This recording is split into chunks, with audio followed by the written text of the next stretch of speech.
नमस्कार दोस्तों, स्वागत है एक बार फिर से आप सभी अभ्यर्थियों का परीक्षा मैग्नेट पर। दोस्तों, आज हम बात करने वाले हैं कि जितने भी बच्चों को 2024 में बैंक का एग्ज़ाम देना है या बैंक के एग्ज़ाम के बारे में सोच रहे हैं, तो ऐसी कौन कौन सी संस्थाएं हैं जो बैंक के एग्ज़ाम को कंडक्ट करवाती हैं, और साथ ही में एक परफेक्ट प्लान क्या होने वाला है 2024 में बैंक के एग्ज़ाम को निकालने का।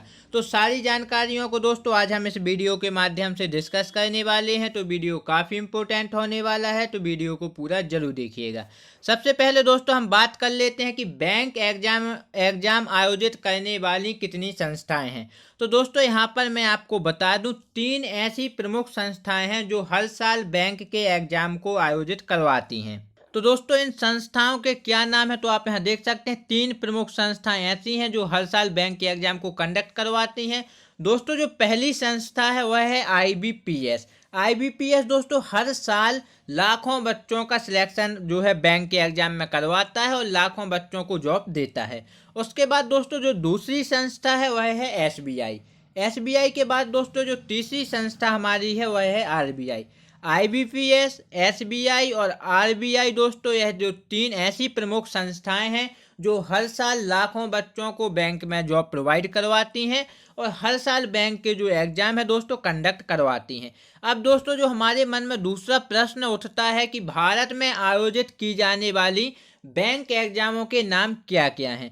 दोस्तों अगर आप एसबीआई से फॉर्म को अप्लाई करते हैं तो एसबीआई दोस्तों एसबीआई पीओ का एग्जाम कंडक्ट करवाती है, एसबीआई क्लर्क का दोस्तों, उसके बाद दोस्तों आपका एसबीआई एसओ का। अगर दोस्तों आईबीपीएस में अगर आप फॉर्म अप्लाई करते हैं तो यहाँ से दोस्तों IBPS PO, IBPS clerk, IBPS SO, उसके बाद दोस्तों आपका आईबीपीएस आरआरबी पीओ और आपका आईबीपीएस आरआरबी क्लर्क, इन एग्जामों को आईबीपीएस कंडक्ट करवाता है। कहाँ से? आईबीपीएस पीओ से लेकर आईबीपीएस क्लर्क का 1 2 3 4 5 एग्जामों को आईबीपीएस कंडक्ट करवाता है। इसके बाद दोस्तों अगर आरबीआई से आप फॉर्म को अप्लाई करते हैं तो आरबीआई द्वारा आरबीआई ग्रेड बी और आरबीआई असिस्टेंट जो हर साल दोस्तों एग्जाम को कंडक्ट करवाया जाता है। तो दोस्तों यह सारे हो गए नाम। अब दोस्तों आपका जो एक बहुत ही इंपॉर्टेंट क्वेश्चन होता है कि पैटर्न क्या होने वाला है, किस पैटर्न से आप तैयारी करें, क्या आपका सिलेबस जो है प्रॉपर होगा। तो दोस्तों इसके ऊपर अगर हम जानकारी की बात करें तो दोस्तों कोई भी बैंक हो, या आईबीपीएस हो या आपका एसबीआई हो या आरबीआई हो, सबसे ज़्यादा दोस्तों जो आपका काम में आने वाली चीज़ है कि दोस्तों 3 चरणों में आपका एग्जाम तीनों जो संस्थाएं हैं यह लेती हैं। सबसे पहला आपका मेंस, उसके बाद आपका प्रीलिम्स, उसके बाद आपका इंटरव्यू। तो यह 3 एग्जाम ज़्यादा से ज़्यादा यह ले सकती हैं। तो दोस्तों आपका बता देते हैं हम कौन कौन से सब्जेक्ट और क्या एग्जाम पैटर्न रहेगा। रीजनिंग एबिलिटी दोस्तों जो रहता है उससे दोस्तों मेंस एवं प्रीलिम्स दोनों में पूछा जाता है। तो आपको रीजनिंग अच्छे से कवर करनी है। रीजनिंग एबिलिटी को दोस्तों मेंस और प्रीलिम्स दोनों में पूछे जाते हैं, तो रीजनिंग अच्छे से पढ़िएगा। उसके बाद दोस्तों आपका आता है अंग्रेजी भाषा। अंग्रेजी भाषा भी दोस्तों मेंस एवं प्रीलिम्स दोनों में पूछा जाता है, तो इसको भी अच्छे से पढ़िएगा। उसके बाद दोस्तों आपका आता है मात्रात्मक योग्यता। मात्रात्मक योग्यता से दोस्तों मेंस एवं प्रीलिम्स दोनों में पूछा जाता है, तो इसको भी पढ़ लीजिएगा। सामान्य अर्थव्यवस्था, वित्तीय और बैंकिंग जागरूकता दोस्तों केवल मेंस में पूछा जाता है, तो आप इसमें पढ़ लीजिएगा मेंस के लिए। और आपका आखिरी में आता है कंप्यूटर एप्टीट्यूड जो दोस्तों मेंस में पूछा जाता है। तो यह तो हो गया दोस्तों आपका पैटर्न और आपका क्या बताया था सिलेबस। अब आपका दोस्तों जो प्रमुख है क्या है, आपका प्रमुख के भाई सिलेबस क्या क्या रहेगा। सिलेबस मतलब कौन कौन से सिलेबस रहेंगे, उनमें से क्या क्या पूछा जाएगा। दोस्तों आपका क्वांटिटेटिव जो एप्टीट्यूड है इसमें से दोस्तों आपका क्या पूछा जाता है, सरल भाषा, चक्रवर्ती ब्याज दोस्तों, आपका पूछा जाएगा प्रतिशत, आपका व्यय, समय, कार्य श्रृंखला या प्रणाली अनुपात, यह सब पूछा जाएगा क्वांटिटेटिव एप्टीट्यूड में से। इसके बाद दोस्तों जो आपका अंग्रेजी भाषा आता है उसमें से आपसे पूछे जाएंगे वाक्य सुधार, त्रुटि खोलना, एक शब्द प्रतिस्थापना, यह सारी चीज़ें पूछी जाएंगी। उसके बाद आपका आता है सोचने की क्षमता, इसको भी पढ़ लीजिएगा। उसके बाद आपका आएगा सामान्य ज्ञान एवं करंट अफेयर।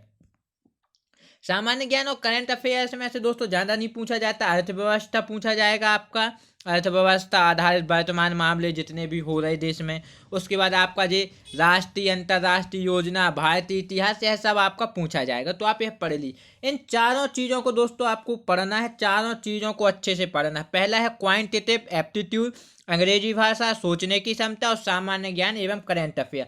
इन चारों चीज़ों को दोस्तों अगर आप अच्छे से पढ़ लेंगे तो आप निश्चित तौर पर मान के चलिए आप इस एग्जाम को क्रैक कर जाएंगे।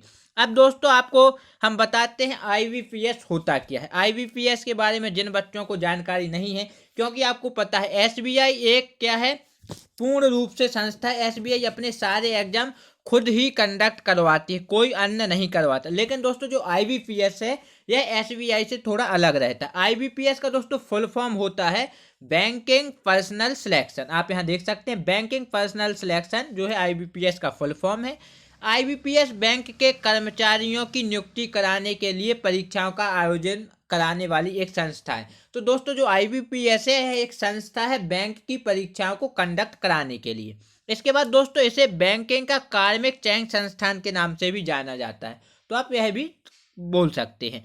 इस संस्था के माध्यम से आप भारत की 19 सार्वजनिक बैंकों के पदों के लिए आवेदन कर सकते हैं। कहने का मतलब यह है कि भारत में जितनी 19 सार्वजनिक बैंक हैं, अगर आप आईबीपीएस का फॉर्म भरते हैं तो आप इन सारी बैंकों में जॉब के लिए अप्लाई कर सकते हैं। मतलब आईबीपीएस निकाल लेते हैं, आपका जितना नंबर आएगा उस हिसाब से आपको जो 19 सार्वजनिक बैंक हैं उनमें किसी भी बैंक में जॉब मिल सकती है।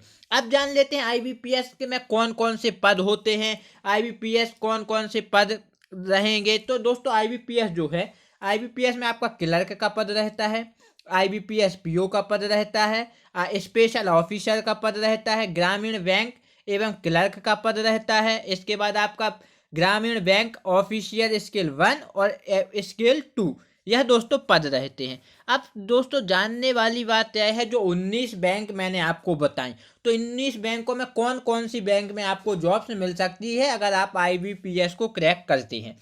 सबसे पहला दोस्तों जो बैंक है वह है कैनरा बैंक।